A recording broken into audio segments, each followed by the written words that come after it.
Welcome to the Dot Citizen Podcast. We're your hosts. I'm Zachary Stickney. And I'm Chrisella Herzog. Today we're just wrapping up our election security series. And to start that off, maybe we should just talk about what's the biggest takeaway you've had from it. Chrisella, do you want to start? Yeah, so I really appreciated the international perspective that we had in this from a couple of our different speakers.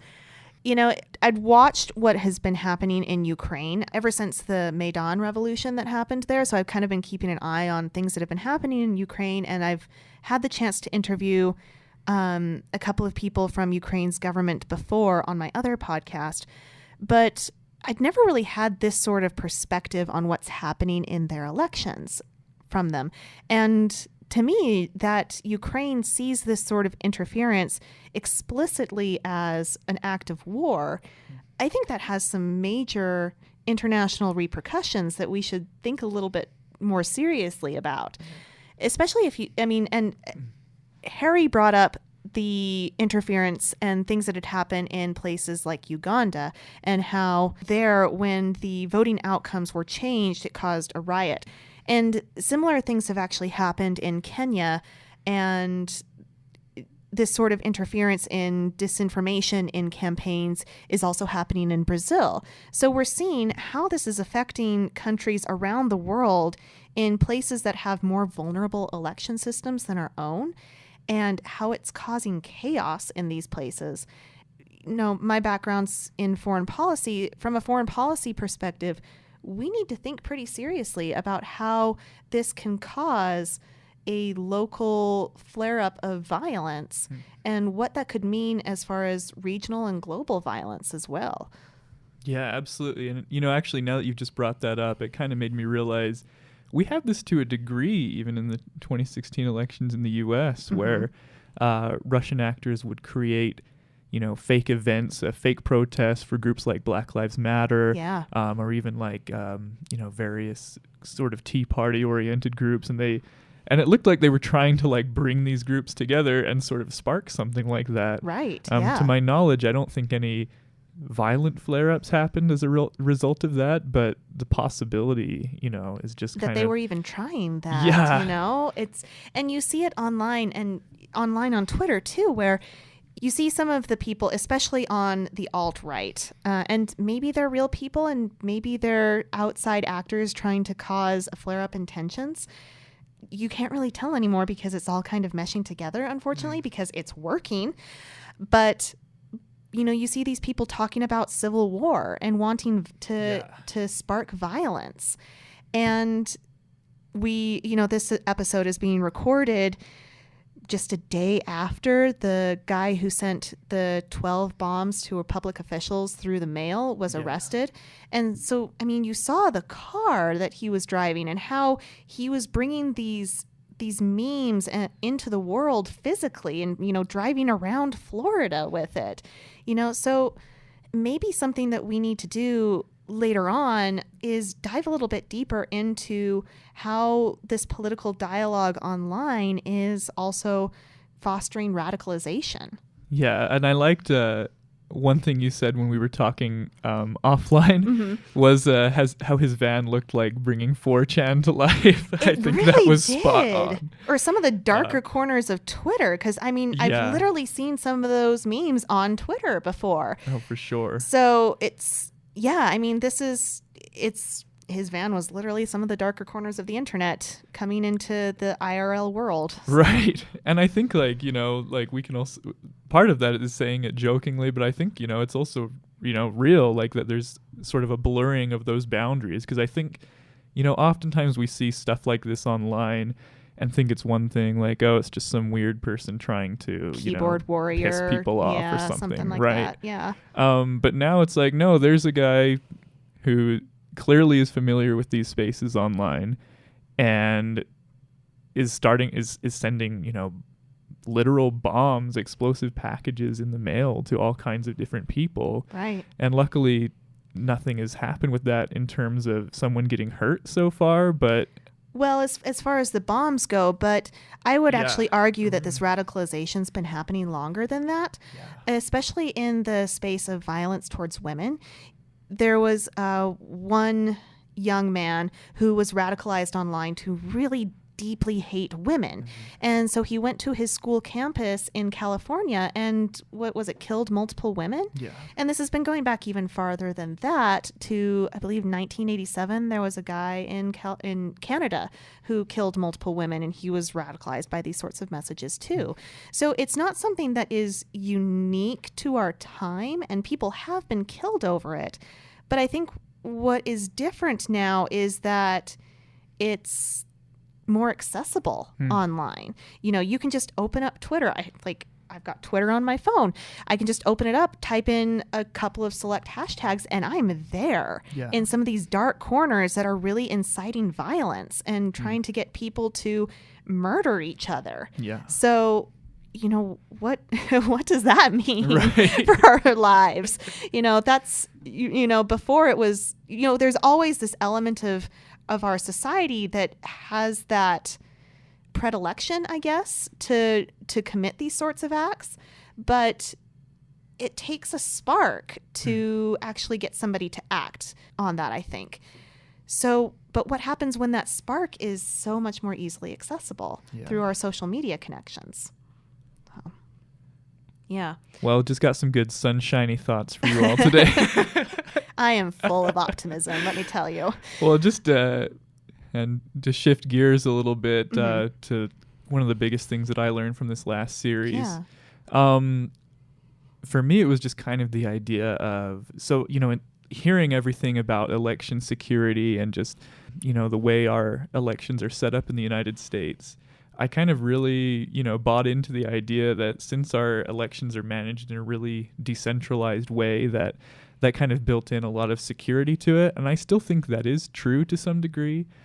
But Harry also just burst that bubble in the conversation we had with him and made it clear that, it's actually really complicated because we have, because on one level, the elections are decentralized, so that can add some difficulties. But then when you look at the companies that are actually providing the voting machines and, kind of running these things, there's only a handful of them, and they're pretty centralized. Yeah. And, if you're a bad actor trying to influence elections, it might be a lot easier to do that than some of us might think. To target a company, not necessarily an election official or a state election system. Yeah. Yeah. And that brings up another line of thought. We have seen from Congress that there seems to be a growing willingness to regulate social media platforms and the technology in that arena. Maybe we should be looking a little bit more at regulating these election machine companies as well. Yeah. And I feel like that's been a conversation for 20 years now, maybe, but maybe this is the time to really have a serious conversation about that. But at the same time, maybe it's time to have a serious conversation about that because these companies aren't regulated. Like Harry said, they had employees that were coming on that didn't even have, they didn't do more than a credit check when they did a background check. Right. Even if you're a contractor for building national security or Defense Department products, like Boeing is, for example, I'm pretty sure you have to get a security clearance to work on those sorts of projects if you're going to get that contract with the Defense Department. So why isn't that the same with our election machine infrastructure? But at the same time, that whole line of thought of, should we be regulating this stuff? Who is going to do that? Right. Yeah. So it kind of, it makes me think of what's happening in Georgia, where the Secretary of State is regulating who can vote in an election that he's running in for governor of Georgia. Yeah. I really liked Trevor Noah on that, saying it's some Africa level. He is not wrong. So, oh my gosh. Love Trevor Noah. But anyway, so I guess the question of, who is regulating it, we have to think about that carefully too, because if it's all located or if all that power is consolidated in one office, that opens the door to more corruption. So it's, anyway.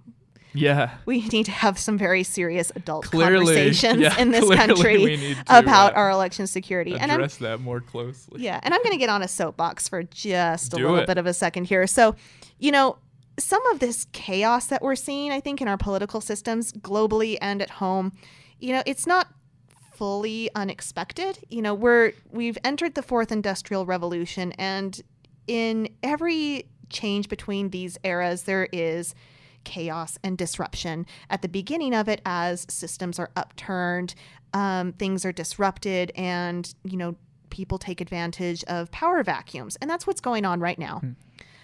But at the same time, we are the country that invented a lot of this technology. We're the country who freaking put a man on the moon with less technology that's in our pockets right now. Right. And now that technology that's in our pockets is tearing us apart.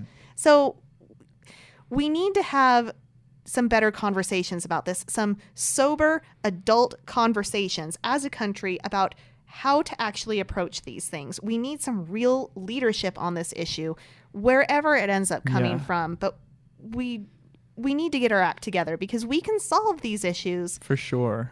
If we actually just act like adults about it. And to join on the soapbox for just a moment. Please do. There's room up here. There's plenty of room on the soapbox. I think a part of that, too, is also, so much of our mindset towards technology is this, disruption is good, move fast and break things kind of viewpoint. Right. And I'm on board with that to some degree, but when the thing that you're breaking is democracy. This is the problem. I think what I'm trying to say is, anybody out there who's trying to build something new, just take a moment to kind of think about some of the repercussions and try to, build in ways to maybe not break as many things, try to think about how bad actors might use your platform or your program. Just think that through a little bit and try to build in some kind of security for it. Hire people with social studies backgrounds. People who think about this sort of stuff. Hire people who study ethics, who study political science, who study philosophy. Hire the people to work at your tech companies, and maybe we won't be having these problems if you actually listen to these people. And Chrisella and I will be posting our CVs in the show notes. Completely unrelated, just kind of, Give us money. All right. So that wraps up our conversation about election security and our soapbox. So what is next for Dot Citizen? Where are we going next? Well, where we're going next actually is kind of a place that a lot of this stuff sort of started for both of us, interestingly. We're going to be taking a look at some of these issues on an international level, specifically in looking at Iran and looking at how both activist groups and the government are using different tools and how that affects their politics, their human rights, and other situations going on in Iran. Yeah, that's going to be a really interesting look. And you're right. Yeah, we both kind of started looking into this topic from the Green Revolution. So I think we'll talk a little bit more about that next time on Dot Citizen. That wraps up our conversation on election security for now, although I think after the election sometime we should try to come back and follow up on this topic after the 2018 midterms. But in the meantime, I hope that you will subscribe to the Dot Citizen podcast on whatever podcast platform you prefer. If you don't like any of the podcast platforms, you can also find the Dot Citizen podcast at whitehatmag.com/podcasts. That's plural, podcast with an S. And we hope that you'll send us feedback and talk to us. We're always interested in hearing your ideas and thoughts and suggestions for upcoming episodes. And you can find us on Twitter at @DotCitizenPod. Thanks, everyone, for tuning in. We'll talk to you next time. Thank you, everyone.